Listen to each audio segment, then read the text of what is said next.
Army chief मुद्दत पूरी होने पर रिटायरमेंट के अहद पर कायम। फौज ने खुद को सियासत से दूर कर लिया। सिपहसालार का अमरीका में पाकिस्तानियों से खिताब। कामयाब सिफारतकारी के लिए मजबूत मईशत नागुज़ीर करार। अमरीकी वज़ीर दिफा मुशीर कौमी सलामती और नायब वज़ीर खारजा से मुलाकातें।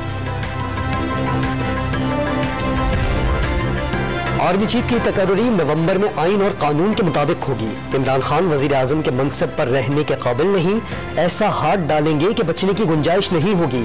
वजीर दिफा ख्वाजा आसिफ बरस पड़े। 25 मई के लॉन्ग मार्च में गलतियां हुई, एहतजाज में ज्यादा लोग नहीं निकले। सरबराह तहरीक इंसाफ इमरान खान का एतराफ। लाहौर के खिलाड़ियों से आइंदा हफ्ते मार्च की कॉल पर निकलने का हल्फ ले लिया।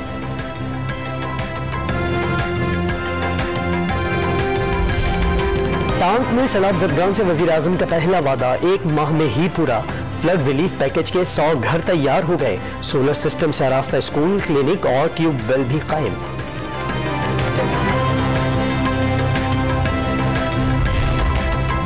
बैनुल-अक़वामी रेसलर्स का राजनपुर के सैलाब ज़दा इलाके में आर्मी कैंप का दौरा। मुतासरीन से मुलाकात, नुकसानात पर ब्रीफिंग भी दी गई।